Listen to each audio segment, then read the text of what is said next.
The alarm started at 3 in the morning. Every space monitoring station on Earth lit up at the same time. Something big was coming. Dr. Sarah Mitchell ran into the control room, still wearing her pajamas. The screen showed a massive object moving through the solar system. It was bigger than anything humans had ever built. Much bigger.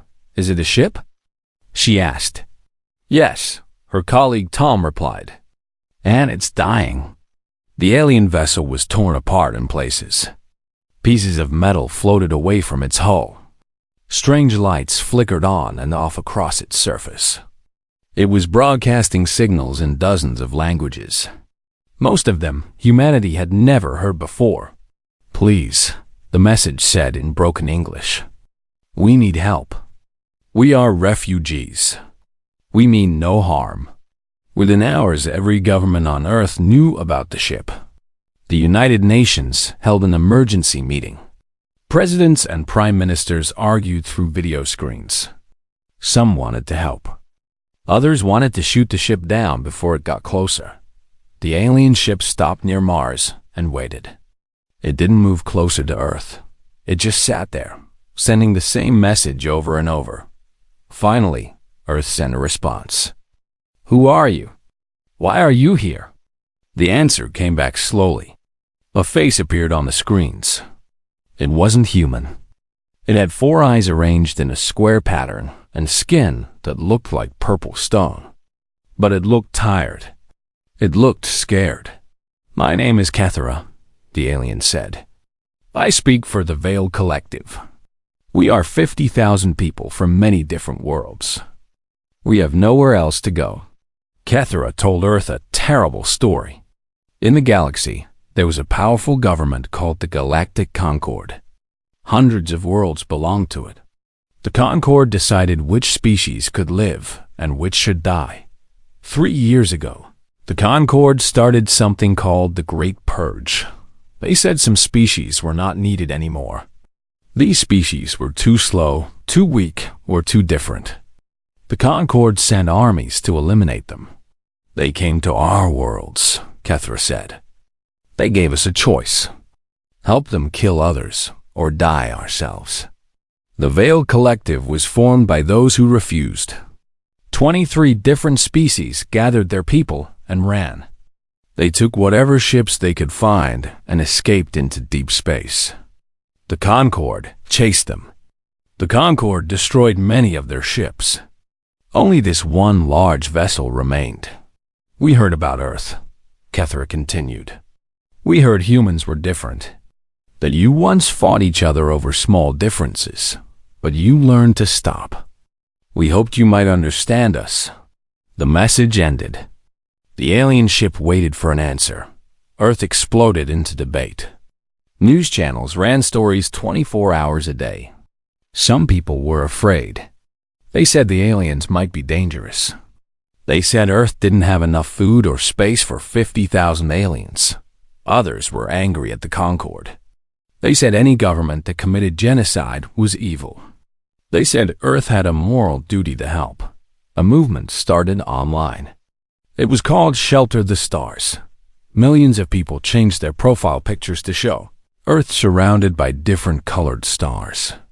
Protests happened in every major city.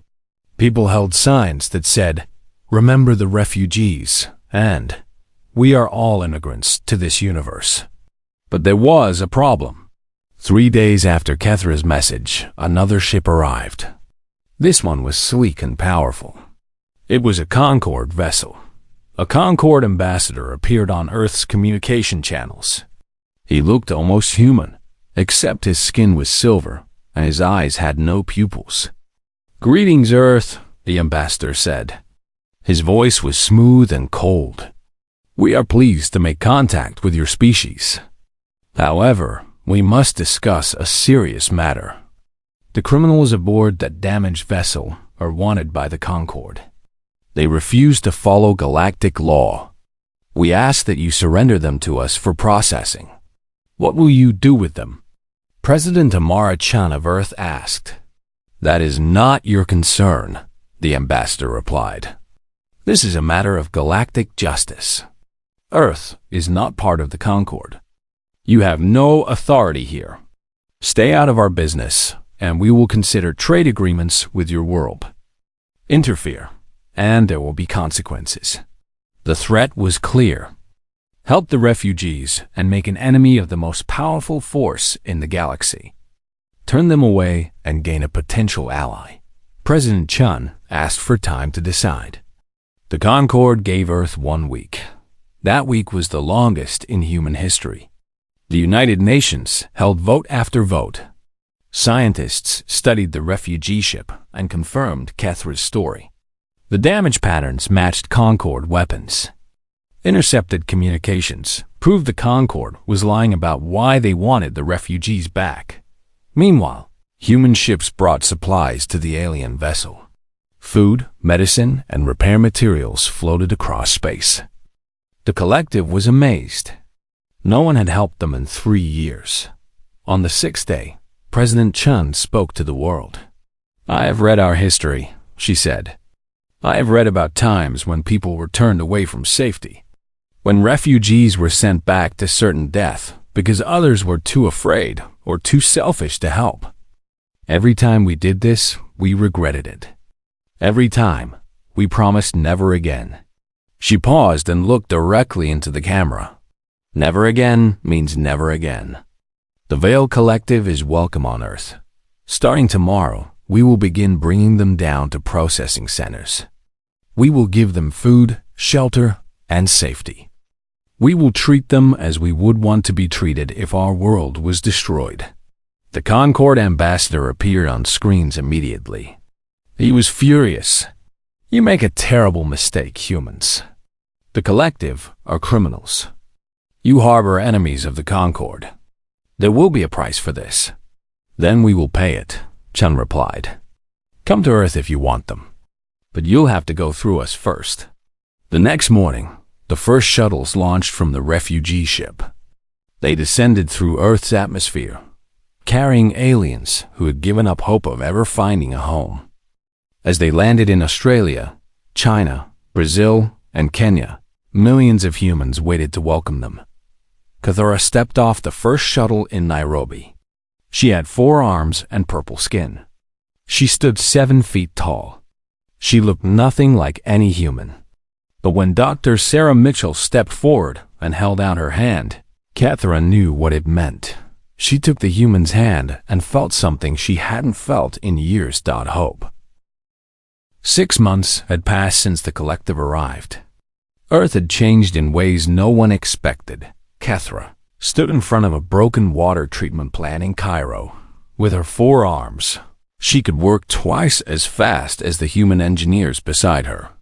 But that wasn't the problem. The problem was that humans didn't follow plans the way her people did. No, she said, waving her upper arms in frustration. "The blueprint says we must connect the pipes in this exact order. Why are you doing it differently?" Miguel, the human engineer, wiped sweat from his forehead.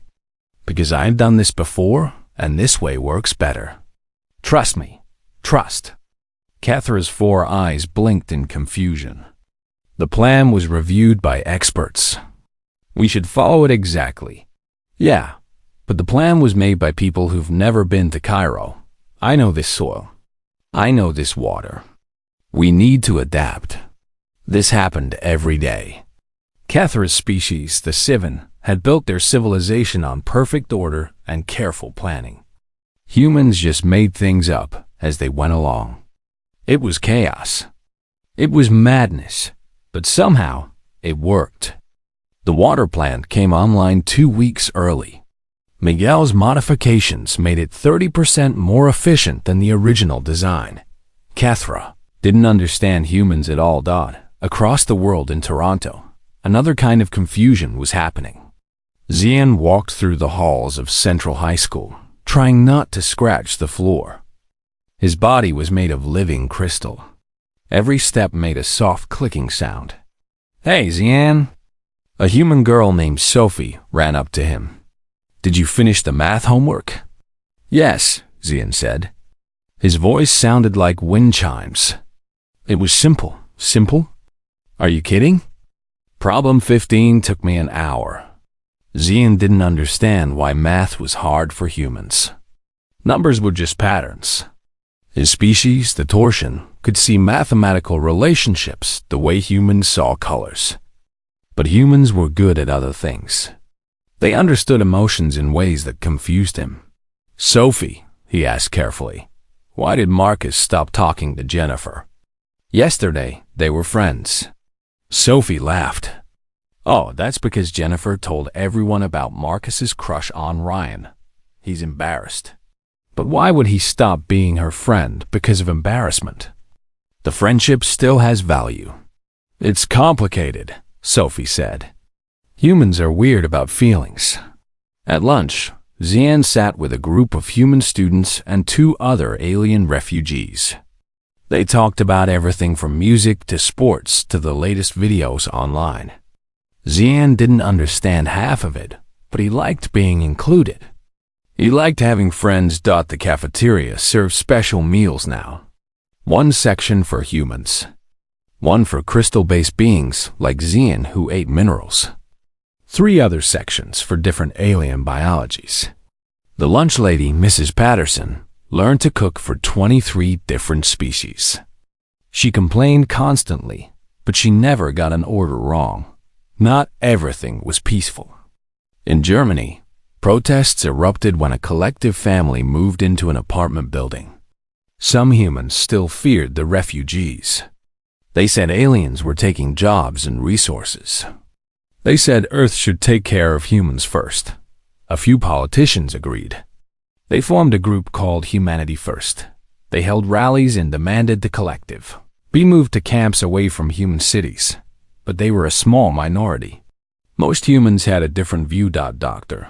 James Okafor worked at the Xenobiology Institute in Lagos. His job was to understand the collective's biology and help them survive on Earth. He had learned more in 6 months than human science had discovered in 100 years. Look at this, he told his team, showing them a sample from a Vren refugee. The Vren looked like walking plants. Their cells can photosynthesize, but they also need to eat. They're halfway between plants and animals. This could revolutionize how we think about biology. Working with the collective taught humans new ways to solve old problems. Alien farming techniques helped grow food in deserts. Crystal technology from Zion's people made better computer processors. The Civians' organizational skills helped coordinate disaster relief better than ever before. Humans gave the collective safety. The collective gave humans knowledge. It was a fair trade, but the peace couldn't last. On a cold morning in December, President Chen received a message from the Galactic Concord. The silver-skinned ambassador appeared on her screen, and he was not pleased. President Chen, he said coldly, the Concord has been patient. We gave you time to reconsider your foolish decision. That time is over. You have 30 days to surrender the collective criminals to us. If you refuse, we will impose economic sanctions on Earth. Your world will be banned from galactic trade. Your ships will not be permitted to leave your solar system. We don't have galactic trade, Chun replied. We barely know anyone else is out there. Yet, the ambassador said with a thin smile. But you could. The Concord controls access to the most advanced technology in the galaxy. Faster than light travel. Energy generation. Medical treatments that could cure every disease on your world. All of this could be yours. Or none of it. Your choice. And if we still refuse, the ambassador's smile disappeared. Then we will consider more direct action. The Concord has fleets that could turn your planet to dust. We prefer not to waste resources on primitive worlds, but we will if necessary. Think carefully, President Chun. 30 days. The transmission ended. Chun sat in silence for a long moment. Then she called an emergency session of the United Nations Security Council. Every nation's representative appeared on screen within an hour. The debate was fierce. Some nations wanted to negotiate. They argued that Earth couldn't fight the Concorde. It would be suicide. Better to try to reach a compromise. Others refused to even consider surrender. They said giving up the collective would be betraying everything Earth stood for. We need to hear from the collective themselves, the Chinese representative said. This is their fate we're deciding. Cathra was brought to the Security Council. She stood before the most powerful humans on Earth and told them the truth. The Concorde is lying, she said. They don't want to put us on trial. They want to harvest us. The council chamber went silent. What do you mean? President Chun asked quietly. Cathra's four hands trembled. The Great Purge is not about removing inferior species. It's about profit. The Concorde takes the species they eliminate and uses them. They extract neural patterns for artificial intelligence. They process biological matter for industrial materials. They mine genetic data for their own enhancement. Every being they purge becomes resources for the Concorde economy. She pulled up data files on the council screens. Intercepted Concorde communications. Shipping manifests. Financial records. All of it proved what she was saying. My sister, Cathra whispered, was on one of the ships they captured. I saw the processing reports. She was turned into components for computer systems. 20,000 of my people met the same fate. The Concorde isn't a government. It's a slaughterhouse. The room stayed silent for a long time. Finally, President Chun stood up. We need to vote. But before we do, I want to say something. My grandmother was a refugee. She fled war in her home country and came to a place that gave her safety. Because of that kindness, I exist. My children exist. Our family has given back to our new home in countless ways. Refugees are not a burden. They are an investment in the future. She looked around the room. The Concorde offers us technology and trade. But at what price? Our souls? Our humanity? I will not trade lives for convenience. Not now. Not ever. The vote took 3 hours. In the end, it was unanimous. Earth would not surrender the collective. Not in 30 days. Not ever. When Cathra heard the news, she cried. Sivan didn't cry often, but she couldn't stop the tears from falling. Humans had chosen to risk everything for people they barely knew. She went back to Cairo and told Miguel the news. So we're going to war? Miguel asked. Probably, Cathra said. I'm sorry. This is my fault. Miguel shook his head. No, this is the Concorde's fault. And hey, we've got 30 days. Let's get to work. Work? On what? Miguel grinned. You're about to learn the human way of doing things. We don't follow the plan. We make a better one. The Concorde warships arrived on day 23. They didn't hide. They wanted Earth to see them. 12 massive vessels appeared at the edge of the solar system. Each one was 3 times the size of Earth's largest space station. Their hulls were dark metal that seemed to absorb light. Weapon ports lined their sides like the eyes of spiders. They stopped just past Neptune and waited. The message was clear. Earth had 7 days left. In a military bunker beneath Geneva. Human and alien engineers worked round the clock. The walls were covered with screens showing ship designs, weapon schematics, and offensive plans. Coffee cups and food wrappers littered every surface. We can't fight them, Admiral Rodriguez said, rubbing his tired eyes. Our entire space fleet is 27 ships. Mining vessels, research stations, and cargo haulers with weapons bolted on. They have 12 dedicated warships. It's not even a contest. Then we don't fight them directly, Cathra said. She stood at the main table with her 4 arms crossed. We make it too expensive for them to attack. How? Cathra pulled up a map of the solar system. The asteroid belt. There are millions of rocks between Mars and Jupiter. We turn them into mines. We hide ships among them. We make every kilometer of space between them and Earth a nightmare. A Vren engineer named Suleth spoke up in his slow, rumbling voice. My people can grow organic sensors. Plant-based technology that looks like space debris. We can see them coming without them seeing us. And my people, said a small furry alien named Tick, are very good at computers. Very, very good. We can try to hack their systems. Admiral Rodriguez looked skeptical. You can hack Concorde military vessels? Tick's whiskers twitched in what might have been a smile. Probably not all of them. But maybe one or two? Make their weapons shoot the wrong direction? That would be fun. Over the next 7 days, Earth became a hive of activity. Human factories that once made cars and appliances started producing weapons. Space stations were retrofitted with shield generators designed by collective engineers. Every civilian ship that could fly was converted into a makeshift defender. Zien and his classmates volunteered to help. The Torsion's crystal bodies could survive in space without suits. They flew out to the asteroid belt and planted Suleth's organic sensors among the rocks. Hundreds of crystal beings turned the belt into a massive early warning system. Dr. Okafor coordinated the biological resources. Some collective species could produce chemicals that jammed sensors. Others could generate electromagnetic pulses. Every species had something to contribute.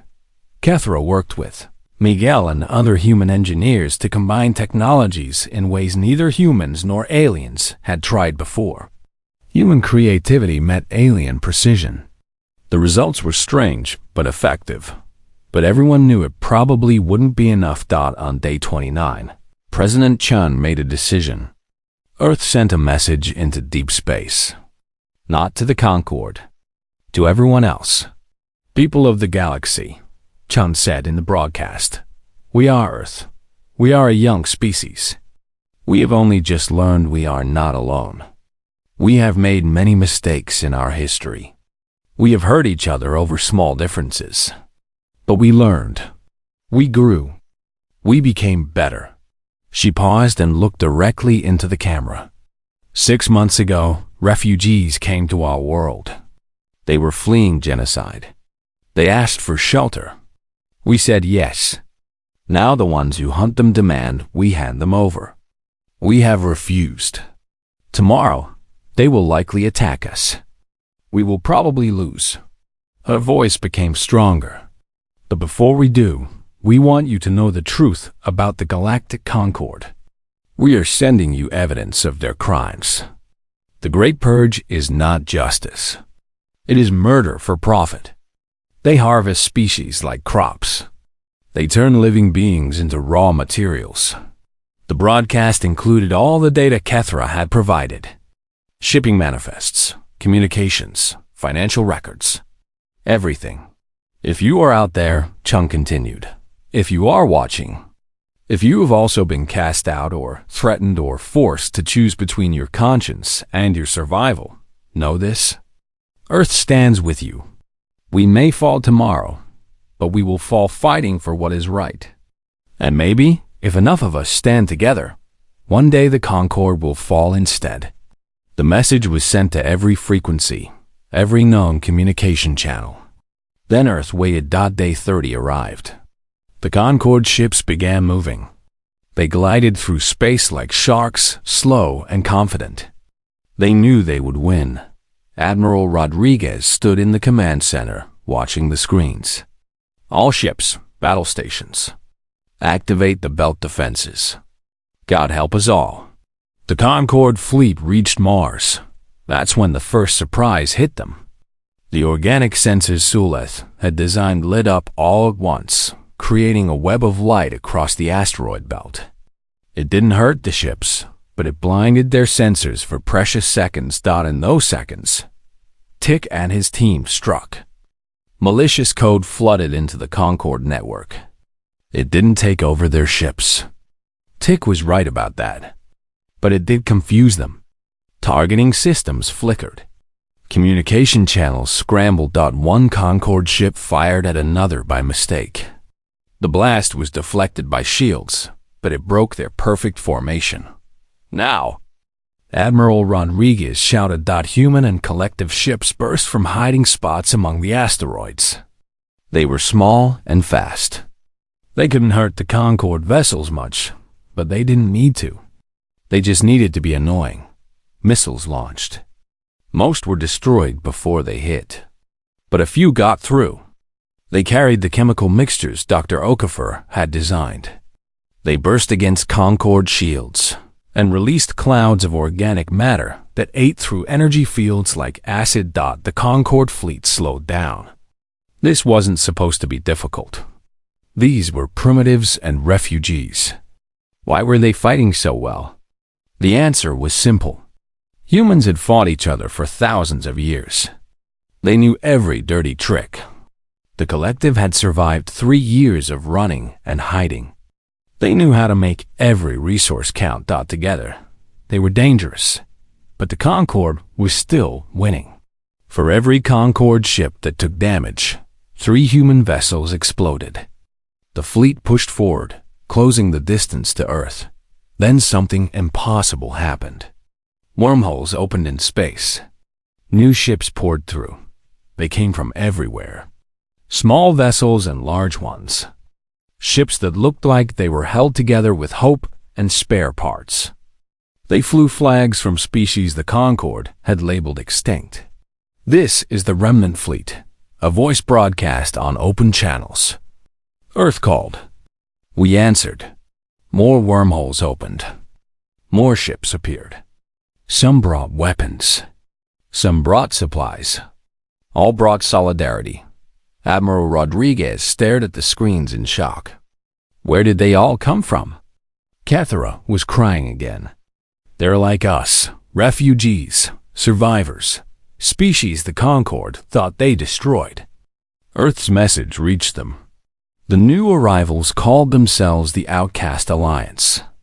They had been hiding in the dark spaces between stars, waiting, hoping.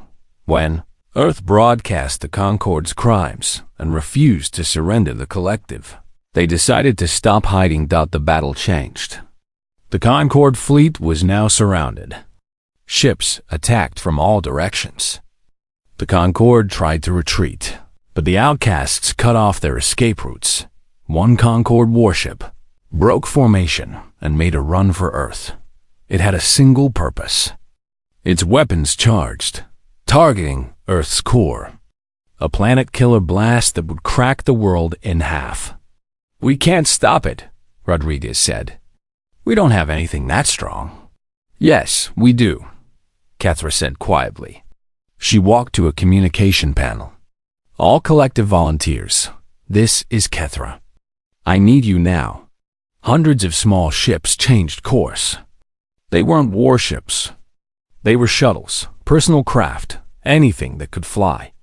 All of them headed straight for the Concorde vessel. What are they doing? A human officer asked. Buying time, Cathara said. Get a boarding party ready. Fast. The volunteer ships swarmed the Concorde vessel like insects. They didn't do much damage, but they didn't need to. They just needed to keep it busy for a few minutes. Those minutes let Cathara lead a team onto the ship. Humans and aliens working together breached the hull and fought their way to the bridge. It was chaos. Weapon fire. Hand-to-hand combat. Species that had never met before fought side by side. They reached the bridge just as the captain gave the order to fire. Cathara slammed her 4 fists into the control panel, ripping out critical components. The weapon powered down, but she didn't stop there. She accessed the ship's communication system and did something brilliant.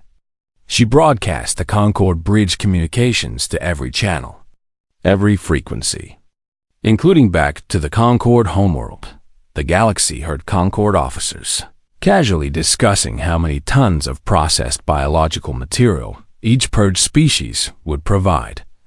They heard profit calculations based on neural pattern extraction. They heard the truth. Even the Concorde crew heard it. Some of them had believed the lies about inferior species and necessary measures. Now they heard their leaders discussing genocide as a business model. The ship's first officer drew his weapon and pointed it at his own captain. "I joined the Concord to bring order to chaos," the officer said quietly, "not to murder children for profit. You're under arrest." The planet killer ship surrendered. The rest of the fleet, seeing their flagship fall and surrounded by the Outcast Alliance, made a choice. They retreated. The surviving ships fled back to Concord space. The Battle of Earth was over. Earth had won, but the price was terrible. Thousands had died. Dozens of ships were destroyed. Cities had been evacuated. The world was scarred, but it was still there. Still standing. The morning after the battle, Earth woke up to a changed galaxy.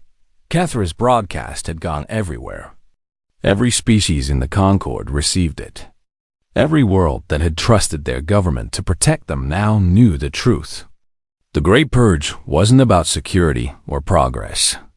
It was about profit.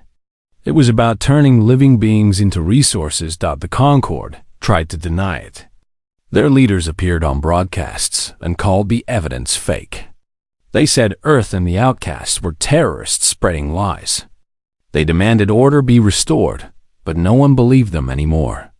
The broadcasts had come from their own ships. The voices belonged to their own officers. The financial records matched their own databases.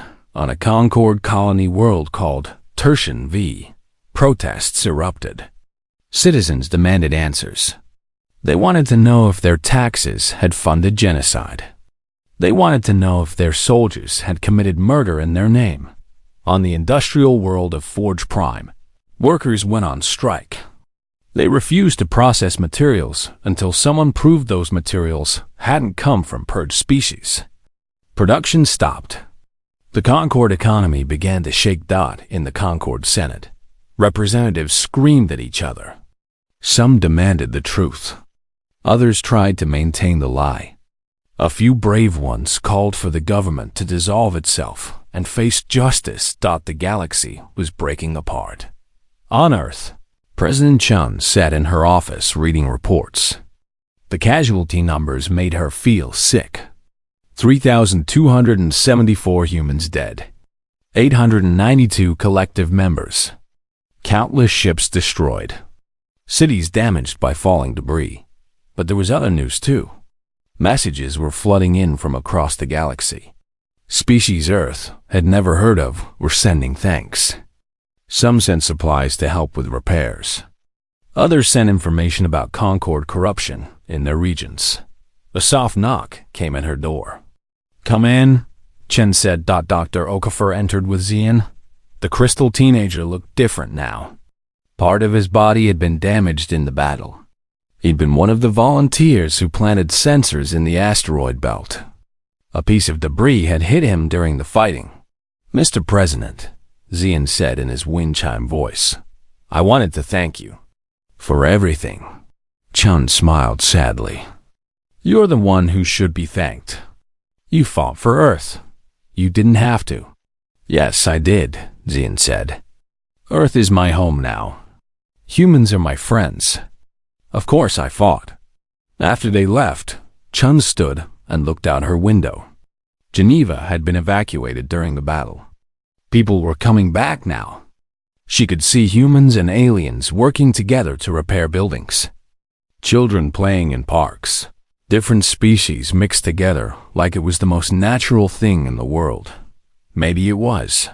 Across the city, Cathra met with leaders of the Outcast Alliance. They gathered in a conference room that had been hastily repaired. Blast marks still scarred the walls. "We need to talk about what happens next," said Commander Vrix, a reptilian being who led the largest Outcast fleet. "The Concord is weakened, but not destroyed. They still have armies. They still have weapons. And they're angry," added another voice. This came from a being of pure energy named Luxon. "We humiliated them. They will want revenge." Cathra nodded her 4 heads. "Earth can't fight another battle like that. We barely survived this one. Earth won't fight alone, Rick said firmly. The Alliance will stay. We'll help defend this system. But we need more than defense, Luxon said. We need to change the galaxy. The evidence we broadcast started something. We need to keep the pressure on. Over the next weeks, a plan formed. The Outcast Alliance would stay in Earth's solar system, but they wouldn't hide. They would broadcast their own stories. They would share evidence of Concord crimes.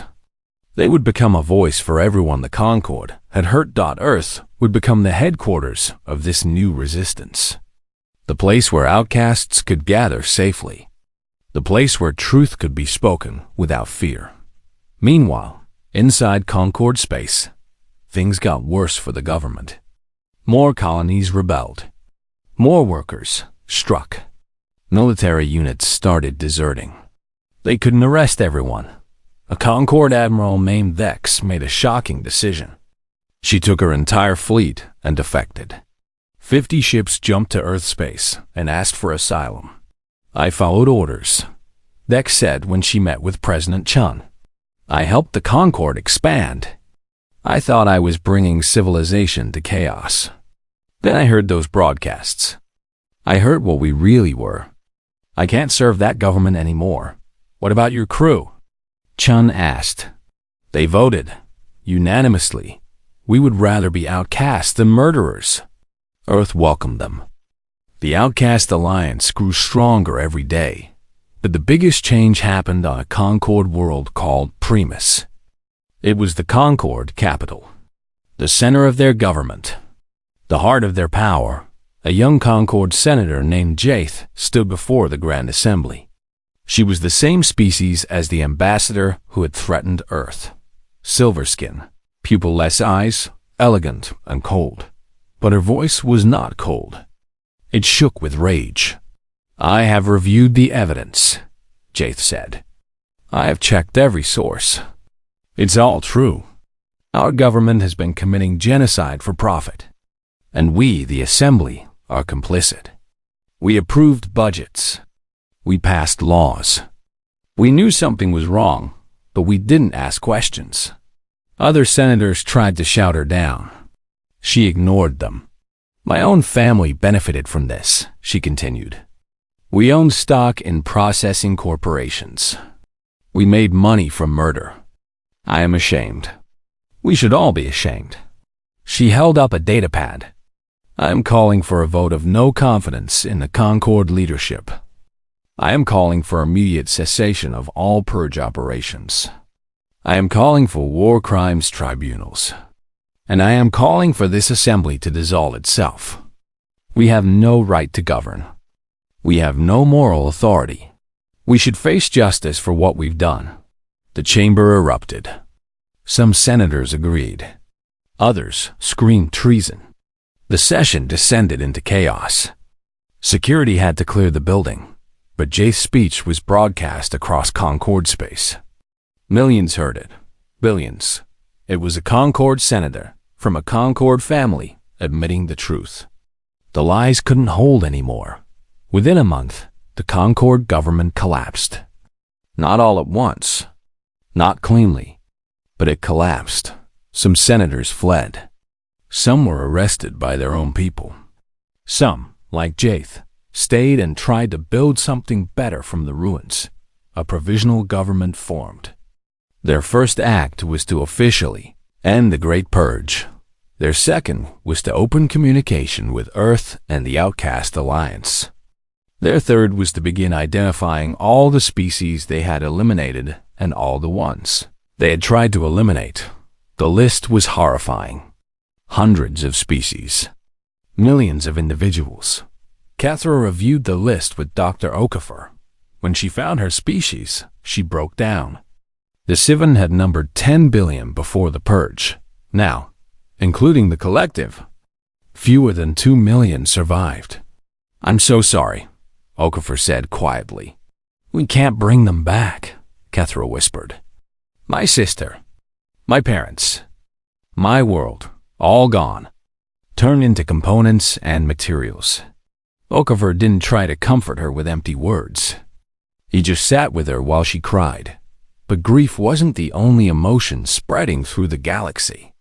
There was also hope. Species that thought they were the last of their kind discovered others had survived. The outcasts started building a database of survivors. They created networks to connect scattered refugees. They began planning how to rebuild, and they all looked to Earth as the center of this new movement. President Chen was invited to speak at the first meeting of what people were calling the Galactic Assembly. It wasn't a government yet, just representatives from hundreds of worlds trying to figure out what came next. She stood before them and said, "We are not your leaders. Earth doesn't want to rule anyone. We barely figured out how to rule ourselves. But we can offer you something else. We can offer you shelter while you heal. We can offer you a place to speak freely. We can offer you what we offered the collective. A home." The representatives voted to make Earth a neutral zone. A place where any species could seek asylum. A place where the rules would be simple. No genocide. No slavery. No harvesting of sentient beings. Treat others as you want to be treated. It wasn't complicated. But it was revolutionary. Back in Toronto, Xian returned to school. The building had been damaged during the battle, but it was repaired now. He walked through halls filled with more alien students than before. Survivors from a dozen species had enrolled. Sophie found him at his locker. "Hey, did you hear? We're getting Concord transfer students next semester." "Really?" Xian's crystal body shifted colors, showing surprise. "But they were our enemies." "Yeah, but their government fell apart. Some of them want to learn a different way. The principal said we should welcome them. Will you?" Xian asked. Sophie thought about it. "I don't know. They tried to kill us, but they were lied to, right? Maybe they deserve a second chance. Isn't that what Earth is about? Second chances?" Xian made a sound like chimes in the wind. It was Torsion laughter. "Yes, I think that is what Earth is about." On a space station above Earth, Admiral Rodriguez and Commander Vrix watched new ships arrive. More refugees. More survivors. More beings looking for safety. "We're going to run out of room eventually," Rodriguez said. "Then we build more stations," Vrix replied. "More settlements. More cities. Earth showed us that differences make us stronger. Now we prove it." Rodriguez smiled. 6 months. 10 years had passed since the Battle of Earth. Cathara stood on the observation deck of Unity Station, the massive space platform that orbited Earth. Through the windows, she could see the planet below. It looked different than it had a decade ago. More lights. More cities. More life. Dozens of ships moved around the station. Some were human designs. Others were alien. Most were a mix of both. Humans had learned alien engineering. Aliens had learned human creativity. Together, they built things neither could have made alone. A voice spoke behind her. "Ambassador Cathara, they're ready for you." Cathara turned. After everything that had happened, Earth had asked her to represent them in the new Galactic Assembly. She had said yes. It felt right. Earth had given her people a home. Now she could give Earth a voice in the galaxy. She walked into the assembly chamber. It was enormous. Representatives from 300 different species sat in circular tiers. Some breathed oxygen. Some breathed methane. Some didn't breathe at all. Special environmental zones kept everyone comfortable. This was the third Galactic Assembly. The first had been chaos. Everyone shouting. Everyone demanding justice or compensation or revenge. The second had been better. They had started making laws. Basic rules that everyone agreed on. This one would be historic.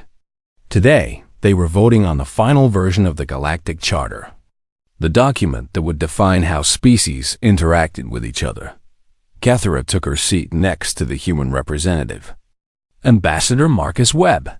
He had been a young soldier during the Battle of Earth. Now he was one of Earth's chief diplomats. Nervous? Marcus asked. Terrified, Cathera admitted. All four of her hands were shaking slightly. Me too, Marcus said with a smile. But we've got this.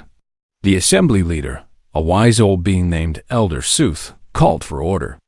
Her species lived for centuries. She had seen empires rise and fall. She had volunteered to guide this new attempt at galactic unity. We gathered today, Elder Sooth said, her voice carrying through translators to every species present, to vote on the Galactic Charter. This document represents 2 years of debate and compromise. It is not perfect, but it is ours. Let us review the key points one final time. The charter appeared on screens throughout the chamber. Cathera had helped write parts of it. She knew every word. The first principle was simple. All sentient beings had the right to exist. No species could be eliminated, harvested, or enslaved. No exceptions. The second principle established Earth as a permanent neutral zone. Any being could seek asylum there. No military action could be taken in Earth's solar system. The third principle created the assembly itself. 1 representative per species. 1 vote per species. No species could rule another. Decisions required a majority. There were more principles. Rules about trade. Rules about conflict resolution. Rules about first contact with new species. But those first 3 were the foundation. We will now vote, Elder Sooth said. A simple yes or no. Should the Galactic Charter become binding law? The vote took an hour. 300 species had to voice their choice. Some gave long speeches first. Others simply said yes or no. When it was Earth's turn, Marcus stood. Humanity votes yes. We believe in this charter. We believe in what we can build together. We vote yes with hope for the future and remembrance of the past. When it was the Sivians' turn, Cathera stood. My people were nearly destroyed by those who believed some lives mattered more than others. We vote yes to ensure that never happens again. Finally, every species had voted. Elder Sooth reviewed the results. The motion passes. 307 votes in favor. 15 abstentions. 0 votes against. The Galactic Charter is now binding law. The chamber erupted in celebration. Species that had been enemies for centuries applauded together. It wasn't perfect unity. There would still be conflicts and disagreements. But for the first time in galactic history, there was a framework for resolving them peacefully. After the session, Cathera returned to Earth. She landed at the Nairobi spaceport, the same place she had first stepped onto the planet 10 years ago. The city had grown enormously. Towers reached into the sky, built with combined human and alien technology. She took a transport to a familiar neighborhood. Miguel's water treatment plant had expanded. It now served 3 million people and 24 species. The old engineer had retired, but Cathera still visited him. She found him in a garden behind his house. He was old now, his hair completely white, but he still moved with energy as he worked on a new irrigation system. Cathera. Miguel called out when he saw her. Did the vote pass? Yes, she said, settling onto a bench designed for her 4-armed body. The charter is law now. I knew it would work, Miguel said, sitting beside her. You humans and aliens, you make a good team. We learned from you, Cathera said. Humans taught us that chaos and order can work together. That different ways of thinking create better solutions. Miguel laughed. And you aliens taught us patience and planning. We balance each other out. They sat in comfortable silence for a while, watching the sun set over Nairobi. In the distance, Cathera could see ships rising into orbit. Earth had become the busiest spaceport in the galaxy. Across the world in Toronto, Zian stood in front of a graduation ceremony. He was 28 years old now. By Torsian standards, still very young. He had stayed on Earth after high school. He had gone to university. He had become a teacher. Now he taught mathematics at his old high school. The building had been expanded 3 times to accommodate all the students. Humans, aliens, and children of mixed heritage who represented the new generation. "Congratulations, graduates," Zian said to the assembled students. His crystal body caught the light, creating rainbow patterns across the auditorium. "You are the first generation to grow up in a truly galactic society. You have friends from 100 worlds. You speak a dozen languages. You understand perspectives your parents never imagined." He paused, his body shifting colors to show emotion. "When I first came to Earth, I was scared. I was alone. I thought my people were dying out. But humanity taught me something important. Home is not a place. It's the people who accept you for who you are."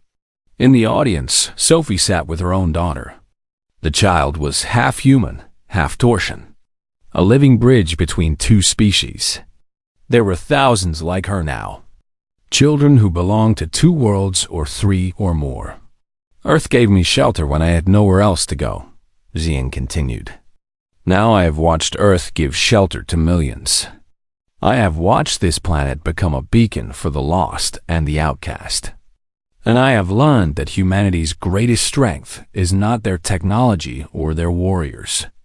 It is their capacity for compassion." The graduates cheered. They threw their caps into the air in the traditional human way. But they also performed celebrations from 24 other cultures. It was beautiful chaos. That night, President Chun gave a speech. She was older now, in the final year of her term. Another leader would take over soon. But she wanted to speak one more time to Earth and to the galaxy. 10 years ago, she said, "We made a choice. We chose compassion over fear. We chose to stand with the outcast instead of the powerful. Many people thought we were foolish. They said we would be destroyed." She smiled. "They were wrong. Yes, we fought. Yes, we lost people we loved. But we survived. More than that, we thrived. Because we learned that our differences make us stronger. That diversity is not a weakness to be eliminated, but a strength to be celebrated." The speech was broadcast to 300 worlds. Billions watched. "Earth is not the center of the galaxy," Chun continued. "We are not the strongest or the smartest or the most advanced. But we are proud to be the place where anyone can find shelter, where any being can start over, where differences are welcomed instead of feared." She paused and looked directly into the camera. "To everyone watching, wherever you are, whatever you are, remember this. You are not alone. If you are cast out, if you are hunted, if you need sanctuary, Earth is here. We will always be here." In a small apartment in Mumbai, a Sivan family watched the speech. They had been part of the original collective. They had survived because Earth said yes. In a research station on Mars, human and alien scientists worked together to cure a disease that affected both species. They were succeeding. In orbit around Jupiter, the Outcast Alliance maintained a defensive fleet. They no longer hid in the dark. They protected the light. And in the ruins of the old Concord capital, Jaith worked with others to build something better. The provisional government had become the Reformed Alliance. They had apologized. They had paid reparations. They had opened their borders to refugees. It would take generations to heal the damage the Concord had caused. Maybe longer. But the work had begun. On Earth, in front of the restored Statue of Liberty, a ceremony took place. Workers unveiled a new plaque at the statue's base. It was written in 100 languages, including all 23 from the original collective. The plaque read, "Give me your tired, your poor, your huddled masses yearning to breathe free, the wretched refuse of your teeming shore. Send these, the homeless, tempest-tossed to me. I lift my lamp beside the golden door. We meant it. Humanity, 2187. Cathara attended the ceremony with Miguel. She read the plaque and felt tears forming again. Even after 10 years on Earth, she still cried easily. It's beautiful, she said. It's the truth, Miguel replied.